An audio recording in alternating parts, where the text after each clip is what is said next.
과수 화상병의 확산으로 비상이 걸린 가운데 충남 최대 사과산지인 예산군이 사전방제 행정명령을 내렸습니다. 과수농가는 예방 예찰 활동을 강화해야 하고 농장 방문도 제한됩니다.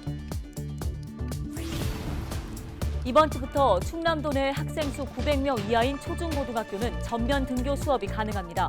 학력 격차 해소에 대한 기대가 높아지고 있는 반면 코로나 방역 문제점도 제기되고 있습니다.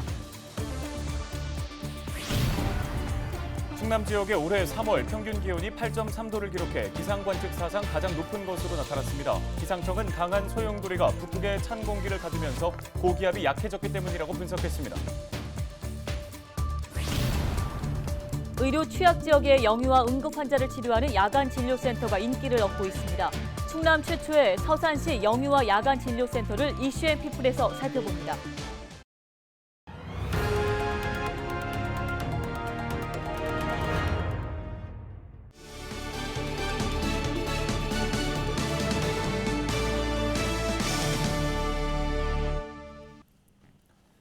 시청자 여러분 안녕하십니까? 헬로티비 뉴스입니다.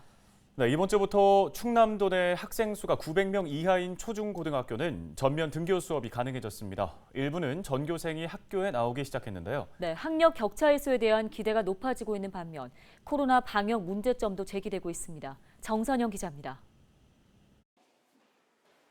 충남도 내 학교의 전면 등교가 확대됐습니다.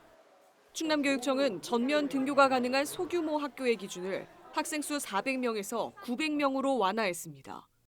온라인 수업이 장기화되면서 학생들의 학력 격차가 벌어지고 학부모 피로감도 커지고 있다는 지적에 따른 겁니다. 학생 수 900명 이하인 초중고는 654곳으로 충남 전체 학교의 90%에 해당됩니다. 이 같은 방침이 적용된 첫날 125개 학교가 7일 전면 등교 수업을 실시했습니다. 나머지 학교는 학생과 학부모 등 의견 수렴을 통해 등교 여부를 검토 중입니다.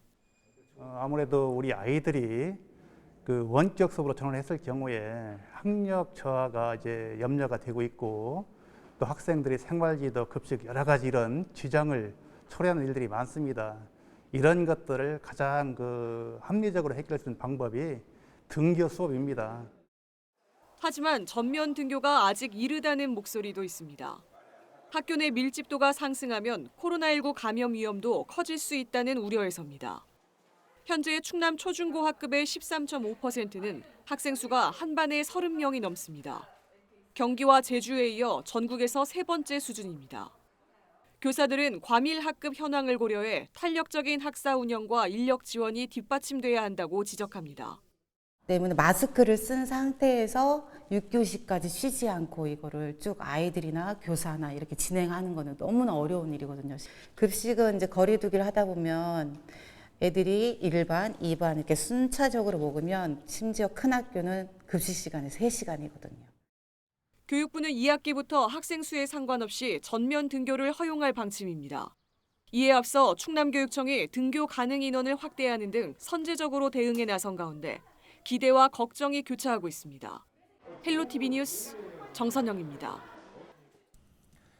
7일 충남에서 코로나19 확진자 4명이 추가로 발생했습니다. 지역별로는 천안 2명, 아산 1명, 공주 1명입니다. 이들은 해외에서 입국했거나 가족 또는 타 지역 확진자와 접촉한 뒤 양성 판정을 받았습니다. 이로써 충남의 누적 확진자는 모두 3,615명으로 늘었습니다. 백신 접종률은 20.6%를 기록하고 있는데요. 접종 대상자 56만여 명 가운데 11만여 명이 2차 접종까지 완료했습니다. 현재까지 신고된 이상 반응은 1,833건이며 이 중 사망은 9건으로 집계됐습니다. 대전, 세종, 충남 지역의 올해 3월 평균 기온이 49년 만에 가장 높은 것으로 나타났습니다. 3월의 평균 기온은 8.3도로 기상 관측망을 갖춘 1973년 이후 가장 높은 것으로 집계됐습니다.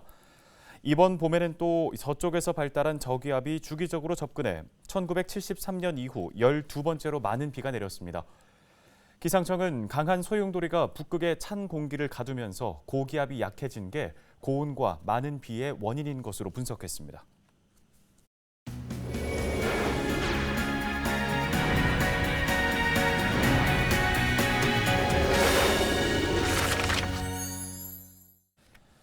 예, 우리 지역에 과수 화상병이 확산하면서 비상이 걸린 가운데 충남 최대 사과 산지인 예산군이 사전 방제 행정명령을 내렸습니다. 네, 보도국 취재기자를 전화 연결해서 들어보겠습니다. 한범호 기자, 이번에 발령된 행정명령 어떤 내용입니까? 행정명령 이행 대상자는 과수원 경영자와 농작업자, 관련 산업 종사자입니다. 이들은 과수화상병 예방 예찰 활동을 강화해야 하고 다른 농장 방문이 제한됩니다. 또 작업자 이동과 작업 내용, 묘목 관리에 대한 사항을 의무적으로 기록해야 합니다. 인력과 장비, 도구 소독도 의무입니다. 행정명령은 7일부터 발령됐습니다. 예산군은 위반 농가에서 과수화상병이 발생할 경우 방역 비용과 손실 보상금 등을 청구할 방침입니다. 네, 행정명령까지 내린 거는 지금 과수 화상병의 확산세가 심상치가 않다라고 판단했기 때문이겠죠? 네, 그렇습니다. 예산에서 과수화상병이 처음 확인된 건 지난 4일입니다. 오가면의 한 사과 농가가 확진을 받아 긴급 방제가 실시됐는데요. 이후 정밀 예찰에 나서고 있는데 현재까지 추가 의심 사례는 나오지 않은 것으로 전해졌습니다. 하지만 천안과 아산, 당진 등 충남 북부 지역을 중심으로 과수화상병이 빠르게 확산하고 있어 안심할 수 없는 상황입니다.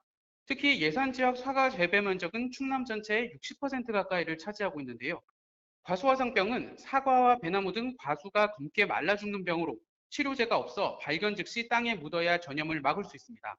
예산군은 사전 방제 행정명령으로 과수농업인들이 다소 불편하겠지만 추가 확산을 막기 위해 적극 협조해달라고 당부했습니다.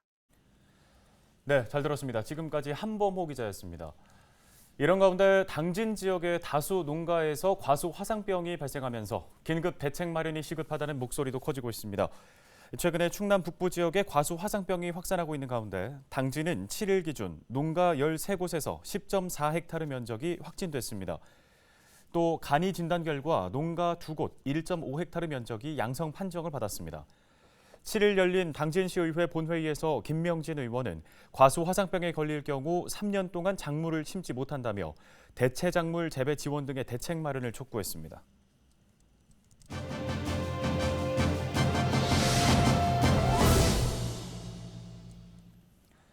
다음 소식입니다. 서산시가 지난 2월부터 충남 지역 최초로 영유아 야간 진료센터를 운영하고 있는데요. 주민들의 만족도가 높다고 합니다. 네, 서산시 전용문 보건행정과장 전화 연결해서 보다 자세한 이야기 나눠보겠습니다. 과장님 안녕하십니까? 네, 안녕하십니까. 서산시 보건행정과장 전용문입니다. 예, 먼저 서산시에 있는 영유아 야간 진료센터 어떤 곳이고 또 어떻게 운영을 시작하게 된 건지 설명 부탁드립니다. 네, 우선 서산시 영유아 야간 진료센터가 어떤 곳인지부터 말씀드리면 서산 지역 거점 공공병원인 서산의료원에 8억여 원의 재정 지원을 통해 서산의료원 지역 응급의료센터 내에 진료시설을 설치하고 소아 청소년과 전문의를 배치하여 의료 취약 시간대인 오후 19시부터 다음날 아침 5시까지 진료 서비스를 제공하고 있는 곳입니다. 이 진료센터를 설치하게 된 배경은 그동안 서산시 주변 지역은 수도권이나 대학병원이 위치한 지역과 멀리 떨어져 있어서 야간에 영유아 응급 환자 발생 시에 진료할 수 있는 천안이나 서울, 인천 등 먼 거리 지역으로 이동해서 진료받아야 하는 어려움이 많았습니다. 또한 서산은 전국적인 인구 감소세에도 불구하고 기초지방자치단체 중 특이하게 영유아를 포함하여 매년 인구가 늘고 있는 지역으로 영유아 야간 환자 발생 시 필요한 조치를 취할 수 있는 의료기관이 필요했습니다. 그동안 여러 가지 사정으로 설치를 하지 못하고 있다가 민선 7기를 맞아 시민에게 의료 서비스 질 향상을 꾀하자는 우리 시의 의지를 반영하고자 시의회와 협력하여 이번에 추진하게 된 것입니다. 네, 4개월 넘게 운영하는 동안 이용자들의 현황은 어떻게 되는지 궁금합니다. 네, 서산시 영유아 야간 진료센터는 2월 1일 개소 이후에 5월 말까지 4개월간 이용자 수가 총 1265명으로 집계되고 있습니다. 2월에 210명 대비 5월 이용자 수 390명으로 약 85%가 증가했습니다. 참고적으로 1265명 중 서산시 관내 이용자는 847명, 당진, 태안 등 인근 시군 이용자는 418명으로 타 지역 이용자들도 33%로 높은 수치를 보였고 하루 평균 이용자 수는 평일 11.5명, 주말이나 휴일은 14.7명으로 진료가 어려웠던 주말의 진료 공백에 도움이 되고 있다고 분석되고 있습니다. 네, 진료가 어려운 시간대 이용할 수 있다 보니 만족도도 높을 것으로 보이는데요. 이용하시는 분들의 반응은 어떻게 나오고 있습니까?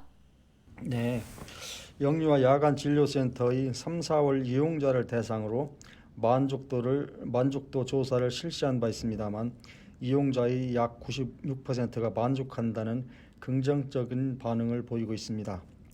특히 저렴한 진료비와 진료 시간 등 운영 방법에 대해서는 99%의 높은 만족도를 보였습니다.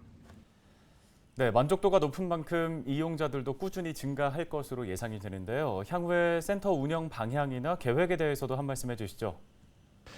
네, 아직 운영 초반이라 미처 생각지 못한 부분이 발생할 수도 있겠습니다.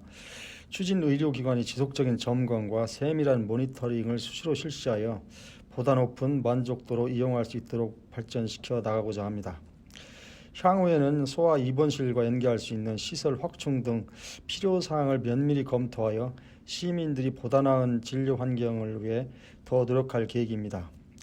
중앙정부 등의 바람이 있다면 영유아 의료 시스템이 필요한 지역의 센터 설치와 운영에 필요한 재정 지원 등이 이루어졌으면 하는 바람을 가져봅니다.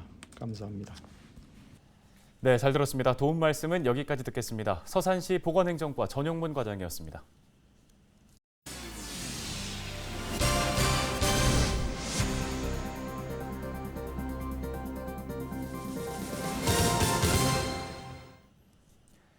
서산시가 마늘 등 밭작물 수확철을 맞아 인력난 해소를 위한 농촌인력중개센터를 운영하기로 했습니다. 서산시는 코로나19로 인한 외국인 근로자 부족 등으로 일손이 부족한 농가들을 위해 농촌인력중개센터를 오는 30일까지 시범 운영합니다. 센터는 일손이 필요한 농가에 인력을 중개해주며 중개 수수료는 무료입니다. 당진시의회가 제83회 제1차 정례회를 열고 의정활동에 들어갔습니다.